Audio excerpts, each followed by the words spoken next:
আসসালামু আলাইকুম। আমি বরিশাল থেকে বলছি। দূরে কাছে যে যেখান থেকে আমার আজকের ভিডিওটি দেখছেন, আশা করছি সবাই আল্লাহর রহমতে ভালো আছেন। আমরাও আলহামদুলিল্লাহ ভালো আছি। বিডিরূপা ব্লগসে চলে আসলাম ছোট্ট আর একটি ব্লগ ভিডিও নিয়ে বেশ কয়েকটা দিন পরে। আশা করছি আমার এই ছোট্ট ভিডিওটি আপনাদের কাছে ভালো লাগবে। এই ভিডিওটি মূলত আমার বাবাটার বাংলা পরীক্ষার দিনে করেছিলাম। তো ওই সময় একটু ভিডিও করে রেখে দিয়েছিলাম, চিন্তা করে একটু ভিডিও করে রেখে দিই। আমার বাবাটা আস্তে আস্তে আমার চোখের সামনে বড় হয়ে যাচ্ছে, মাশাআল্লাহ। তো স্মৃতিগুলো একটু আটকে রাখার জন্য চিন্তা করি যে একটু ভিডিও করে রেখে দিই। পরীক্ষার শেষে দেখেন কি একটা অবস্থা, রবার তারপরে কাটার পেন্সিল সব কিছু এলোমেলো করে তারপরে আমার কাছে নিয়ে আসে। পরীক্ষা শেষ হয়ে যাওয়ার পরে কিছুক্ষণ সময় আর কি ব্রেক টাইম দিয়েছিল ওদের টিফিন বা হাবিজাবি খাওয়ার জন্য। তো বাচ্চাদের হাবিজাবি খাওয়ার জন্য একটু ব্রেক টাইম দিয়েছিল। তো ওই সময় মূলত আমি একটুখানি আর কি নুডলস রান্না করে নিয়ে গিয়েছিলাম আমার বড় বাবাটাকে দিয়ে খাওয়ার জন্য। তো ছোট্ট বাবাটাও দেখেন কিভাবে খাচ্ছিল, মাশাআল্লাহ। মানে আমার ছোট বাবাটা এত পরিমাণে খিদা লেগেছিল যার কারণে কিন্তু হাত দিয়ে নিয়ে নিয়ে সে তার মতন করে খাচ্ছিল। দুই ভাই ভাগাভাগি করে খাচ্ছিল। তো ওই সময় একটু ভিডিও করে রেখে দিয়েছিলাম। এই বিষয়টা দেখতে চেয়ে এত ভালো লাগছিল।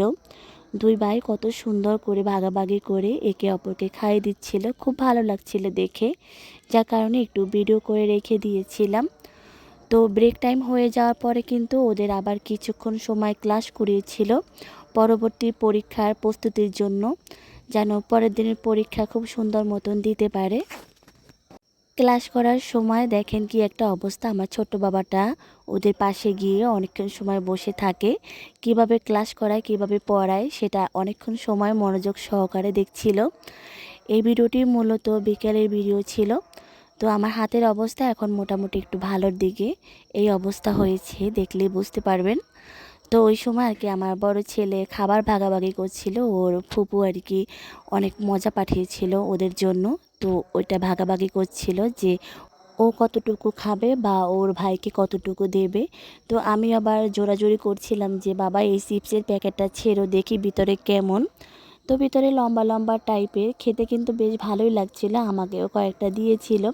বাচ্চাদের এইরকম কিছু কিছু আইটেমের খাবার আছে, খেতে কিন্তু ভালোই লাগে, আমরা বড়রাও কিন্তু অনেক পছন্দ করে খাই। যাই হোক, ভিডিওর এই পর্যায়ে প্রতিদিনের মতন একটা কথাই বলবো, দয়া করে ভিডিওটিতে একটা লাইক দিবেন।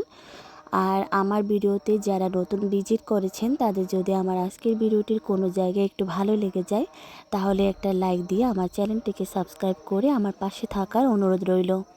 যাই হোক, এই যে ক্ষেতটি দেখতে পাচ্ছেন লাউ ক্ষেত, তো এই ক্ষেতটি মূলত আমার বাড়ির পাশের দাদি শাশুড়ির মার।